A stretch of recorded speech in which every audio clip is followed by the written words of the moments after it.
I've had it coming for years. I couldn't avoid it. It was either him or me. I have been caught dead. I can't escape my fate. Where will this end?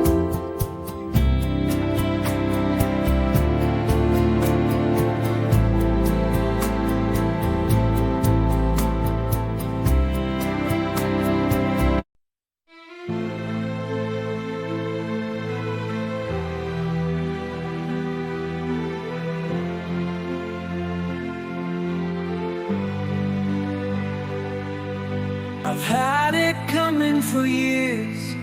I couldn't avoid it. It was either him or me. I have been caught dead. I can't escape my fate. I've had it coming for years. I couldn't avoid it. It was either him or me. I have been caught dead. I can't escape my fate. Where will this end?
For years, I couldn't avoid it. It was either him or me. I have been caught. Where will this end? Where will this end?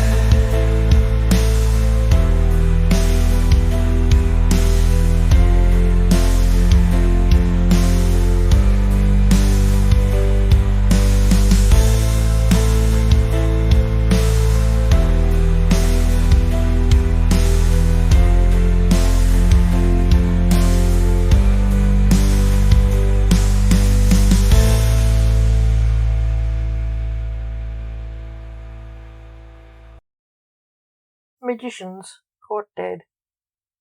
Blake, I got bad news for you. The Necromancer will die today, said his employer. Fate Argent Lumiere, knowing the father would need time to get used to his son's death. How? Asked the crying father. The police will shoot him, said Fate. Have a drink, man, you need it, said Fate, handing Blake a drink. He made it appear out of thin air. Blake drank it down in one gulp, and started coughing and choking on the drink. Not long later, a desperate father with nothing to lose stood on the scene of his son's death, crying, driven insane by the death of his son. What are you doing here, Dad? Asked Blake's son, seeing him crying. He hugged him. What is it, Dad? Asked the son. I came to save your life. You are going to be shot by the police here and die, said the father. I'm touched, said the shocked son. Go run, boy, now, said Blake. They're here listening to us. The Necromancer disappeared into thin air, and the police piled in the room. Blake knew if he tried anything he would be dead too.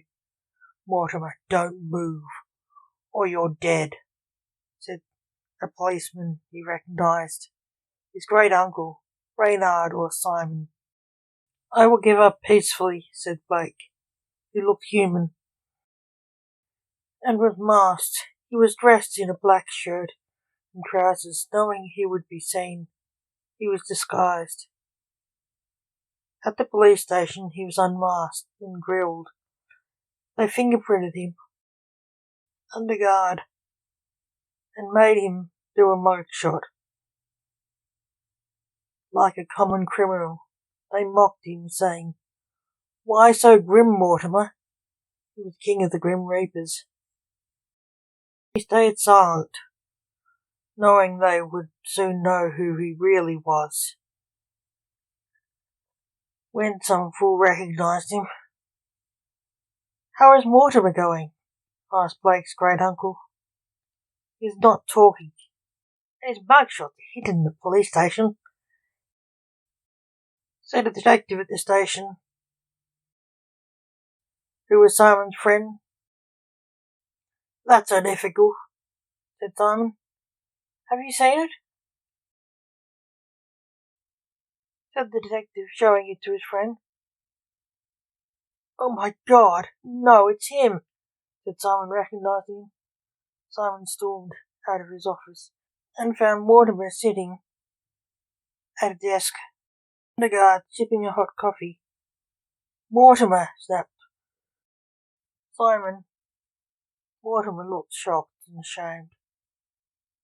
"Come with me," said Simon. His guard tried to follow them. "You stay," said Simon to the guard. "He's dangerous. You may need help," said the guard. "I can defend myself," said Simon. "It's your neck, Sarge," said the guard. Mortimer and Simon walked into Simon's office. "It's you," said Simon, who was shocked.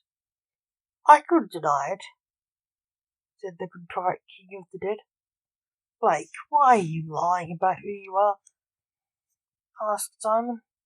"You know who I am," said Blake. "I didn't know you cared about him," said Simon. "I'm a father, of course I care about him," said Blake. "He was going to be murdered by your police. I came to save him, or die for him." "You are a coroner. They are your police too, boy," said Simon. "Not now," said Blake. "They still are," said Simon. "You know as well as I do. I've been caught dead. I'm nothing but a dead man, and I've been protecting a killer. I'm as bad as him," said Blake. "I understand that. But why are you usurping the job of emperor of our people? The dead can't rule our empire." "You know that," said Simon. "I was wondering when you'd ask me that," said Blake. "Well," said Simon. A policeman opened the door. "What do you want?" asked Simon shortly. "We've identified him. You won't believe who he is," said the policeman. Blake looked awkward. "He's Blue Midnight, the leader of magicians, and Dr. Alexander the coroner, who hangs around here." "Why didn't we recognise him?" said the policeman. Blake looked even more awkward and nervous. "I know who he is. You haven't seen him without a mask or glasses before," said Simon shortly. "We caught him in a mask. Why didn't we recognise him?" said the policeman. "Blake was in a different mask," said Simon. "Did you know about him?" asked the policeman. "He lied to me too," said Simon, hurt. "Why did he pose as two men, Mortimer and Blue Midnight?" "I thought they were just friends, not one man," said the policeman. "That's classified information," said Simon. "You don't know either," said the policeman. "No, go away. I need to question my nephew." Are the others looking for his son? Said Simon. His son? Which one? He has two, asked the policeman. The enchanter, said Simon. Oh, that one. Why? Said the policeman. He's the necromancer, said Simon. Blake looked sad. He hoped his son would escape them. There was a strange noise in the other room. Simon and Blake pushed past the policeman to investigate it. Lance, said Blake, seeing the enchanter walking up to him. Get him. That's the necromancer, shouted Simon. Hello, Dad. Sorry I was late, said the enchanter. You bloody lunatic. What are you doing here? Asked Blake. I came to save you, you idiot, said Lance. He is not the necromancer, he's the enchanter. He's the friend of the police, said a detective. You idiot. He's here to save his father, Mortimer, said Simon. Lance reached out to his father and grabbed his arm and teleported away with him. They're gone, Simon shouted shortly. Why did the enchanter steal Mortimer? The detective asked. And you call yourself a detective? Hissed Simon, storming into his office, slamming the door so hard the window in it smashed. Say thank you, Dad, said Lance, when they appeared in the afterlife dimension. You psychopath. You don't just stroll into a police station when everyone knows you aren't their friend, hissed Blake shortly. You're welcome, Dad, said Lance, laughing. Blake frowned at Lance, then hugged him. It's good to see you are all right, said Blake. Someone is waiting for us, said Lance. Who? Asked Blake, breaking away from Doug. A portal opened beside them. They walked into it. You? Said Blake, puzzled, seeing a man standing beside his other son Tempest, the timekeeper. Yes, me, said Simon. Why are you here? Are you trying to get us back? Asked Blake. No, I organised your escape, said Simon. Why? Blake asked. You are my family.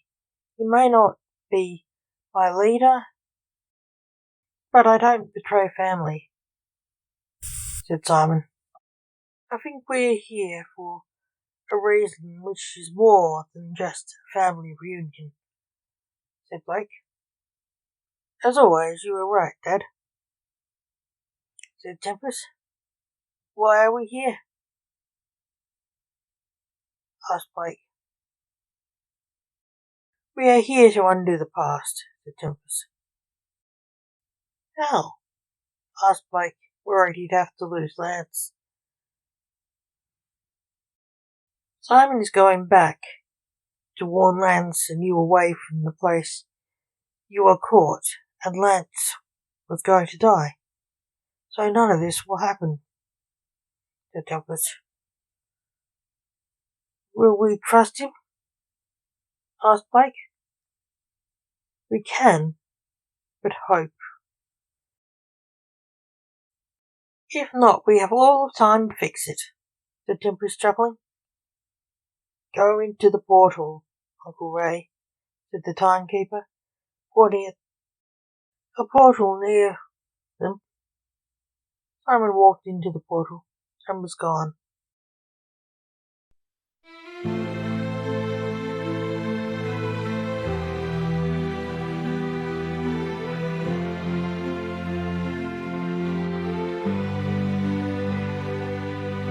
I've had it coming for years, I couldn't avoid it.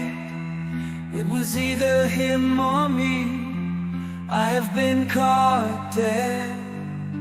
I can't escape my fate, I've had it coming for years, I couldn't avoid it.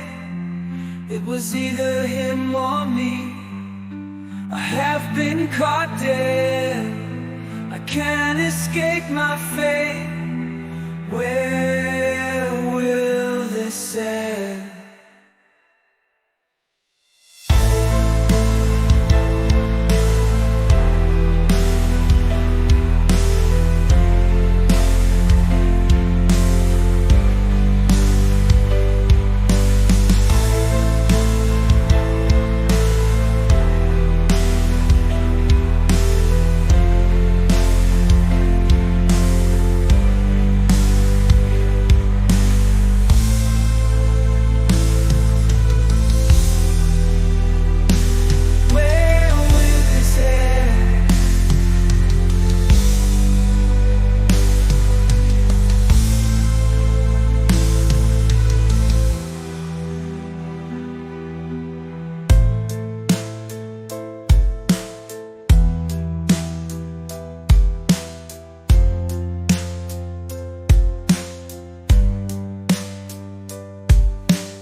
For years, I couldn't avoid it. It was either him or me. I have been caught. I've had it coming for years. I couldn't avoid it. It was either him or me. I have been caught dead. I can't escape my fate.